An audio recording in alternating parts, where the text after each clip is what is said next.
And now, as Liberty Hill Foundation celebrates 50 years of solidarity and progress, we honor the vision of our co-founders, the dedication of our many supporters, and the commitment of our community partners on the front lines of the fights for justice.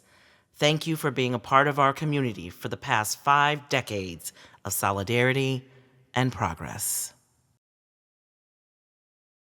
We were all people who had wanted to do philanthropy in a different way.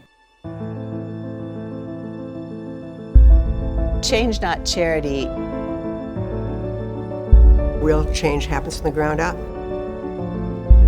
I have seen what people power can do. 50 years later, I have lived on the edge of history. It was not enough to distribute wealth. You need to distribute power.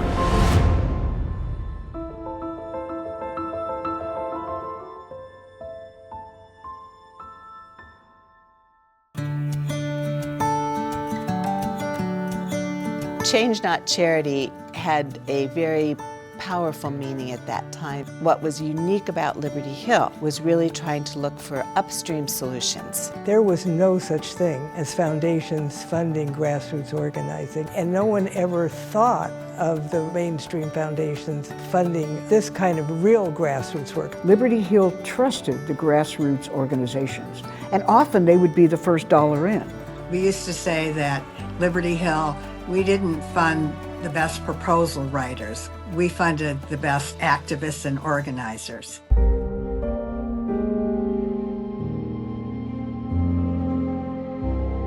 The Community Funding Board was a set of activists who were working in community, different issue areas, different geographies, who would conduct all of the grant-making business of Liberty Hill. We needed services and we needed organizing.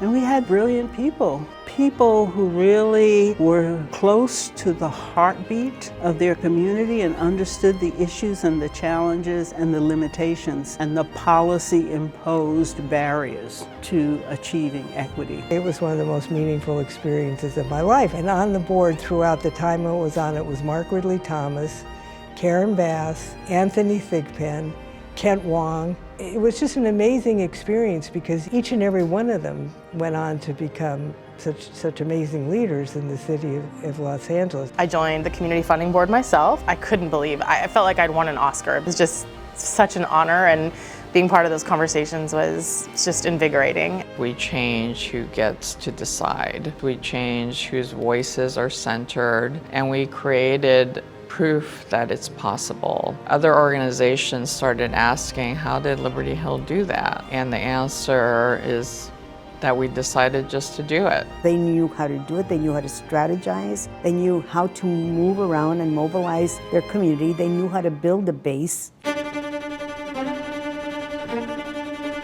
The Community Coalition was founded by Mayor Karen Bass. She was working in public health and she saw this crisis and wanted to build an organization to address it. Work that would unite Black and brown folks, involving everyday residents and bringing about change. There was a foundation that was willing to provide seed funding to start that experiment, and that was Liberty Hill. It grew over the years into this most magnificent organization in South LA, able to change the lives of people, but also exercise a power that most groups didn't have then. Liberty Hill, it invests in stuff that looks right from the get-go. That can't possibly work, and takes a chance to see whether it might work.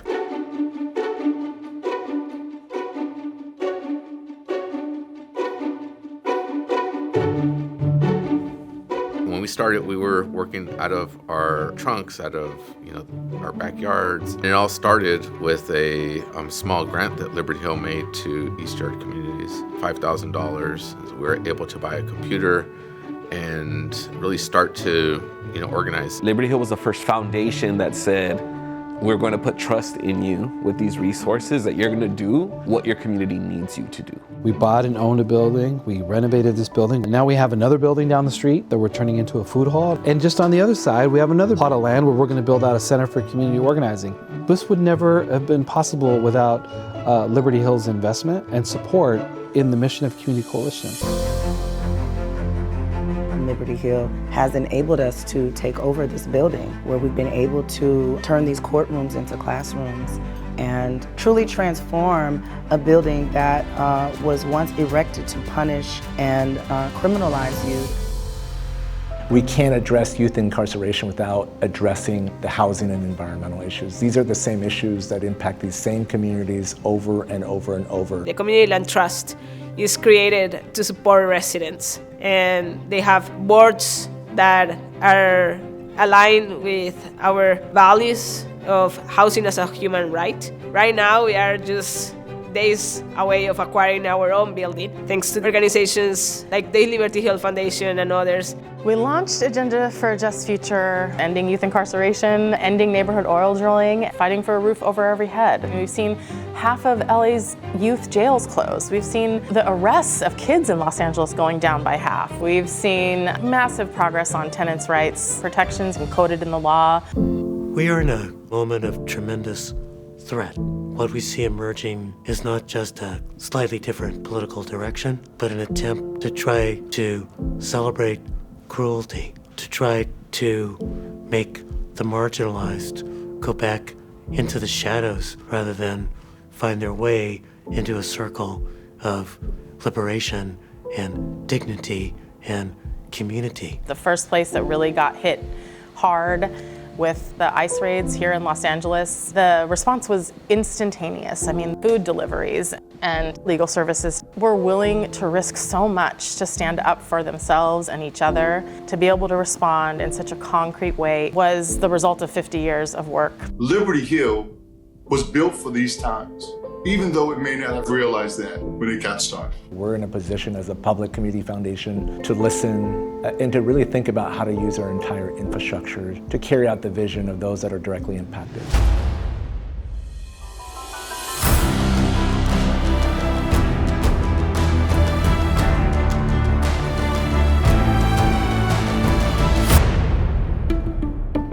I hope that Los Angeles will find ways to make justice real in the everyday experiences of all of the people. We're in an in-between moment between an old and new. It may feel like we're stepping backwards, but what it is that's happening right now is we're about to spiral forward. A new world of justice, a new world of equality, a new world of hope, a new world of belonging. And these next 50 years are critical. What gives me hope about Los Angeles in the future is just the extraordinary people who come here. Someone once said that Los Angeles is on the edge of history, and I do feel that has been true during my lifetime, and I hope it will continue to be the case into the future. I have a lot of hope because people are pushing back. Frankly, there's one thing I know is true: there's more of us than there are of them. I want to live in a better LA for all of us that has to be built by all of us. I see Liberty Hill, and by that I mean Liberty Hill, our broad community. It's not just the foundation, it's that whole big community that is going to build the power to build a better future. I do believe that we have a future where everyone fits, where everyone has dignity, and where everyone has housing. Solidarity is the most important thing. Solidarity across difference is the way we're going to win. As much as I'm here to celebrate the last 50, I am so excited about the next 50.